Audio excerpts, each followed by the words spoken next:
অনেক হলো পাহাড়ে ঘোরা, এবার মনটা একটু সমুদ্রের দিকে টানছে। আর কলকাতাবাসীদের কাছে সমুদ্র মানে প্রথম যে দুটো নাম মাথায় আসে তা হলো মন্দারমণি এবং দীঘা।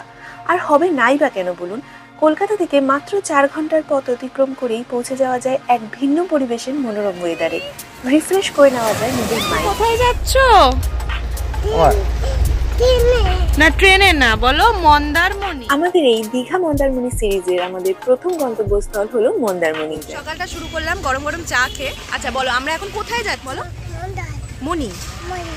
আমরা যাচ্ছি মন্দার। এখন আছি স্প্ল্যানেড বাস স্ট্যান্ডে। আমরা এখান থেকে গ্রিন লাইনের বাস করে মন্দারমণি যাব। এখান থেকে যাব হচ্ছে চালখোলাতে, সেখান থেকে অটো বা টোটো কিছু রিজার্ভ করে সেখান থেকে মন্দারমণি যাব। স্প্ল্যানেড মিউনিসিপ্যালিটি বিল্ডিং এর ঠিক অপোজিটেই রয়েছে এই বিশাল বাস স্ট্যান্ডে, যেখানে শ্যামলী লাইনের বাস, গ্রিন লাইনের বাস, এক্সপ্রেস লাইনের বাস সহ আরো নানান বাস আমাদের চোখে পড়লো। আমার প্রথম বাসে করে কোথাও ভ্রমণের অভিজ্ঞতা, তাই যা হতে চলেছে সবটাই নতুন এবং আমি সবটাই আপনাদের সাথে শেয়ার করব। তাই প্রথমেই আমার চোখে যেটা পড়লো সেটা হচ্ছে এই বাসের লাগেজ রাখার সিস্টেমটা। বাসের নিচে এনাফ স্পেস আছে, যে কোনো ছোট থেকে বড় সাইজের লাগেজ আপনারা এখানে রেখে সেখান থেকে টোকেন কালেক্ট করে দেন আপনারা বাসে উঠতে পারেন।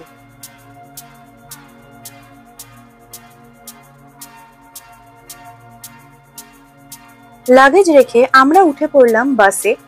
এটি গ্রিন লাইনের 2x2 সিটিং এর বাস। গ্রিন লাইনে কিন্তু 2x3 সিটিং এরও একটা বাস আছে। 2x2 বলতে বোঝায় দুপাশেই দেখুন দুটো দুটো করে সিট।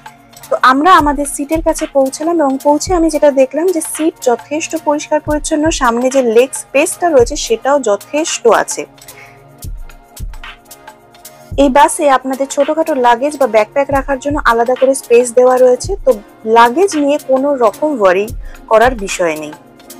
এটি এসি সুইচ এবং লাইটের সুইচ, এটি এর বাস চলাকালীন খুব ভালোভাবেই কিন্তু কাজ করছিল। এছাড়াও সিটের সামনে বটল হোল্ডার, ডাস্টবিন সমস্ত কিছু দেওয়া ছিল, যেগুলো পরিষ্কার পরিচ্ছন্ন ছিল। আর এটা হচ্ছে চার্জিং পয়েন্ট, যাত্রাকালীন আপনারা এখানে ফোন বা যে কোনো জিনিস চার্জ দিতে পারেন।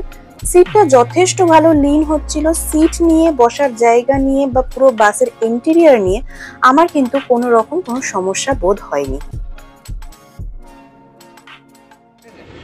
বাস তো দিয়ে দিয়েছে, বাস আপনাদেরকে দেখিয়েও দিলাম। ইন্টেরিয়ার যথেষ্ট ভালো, আশা করি আমাদের ট্রাভেলটাও খুব ভালো হবে। এই ফার্স্ট আমি কোনো লাক্সারি বাসে যাতায়াত করছি, এর আগে সব ট্রেনেই যাতায়াত বেশি করেছি। এই প্রথম আমার চ্যানেলে বাসে যাওয়ার ভিডিও।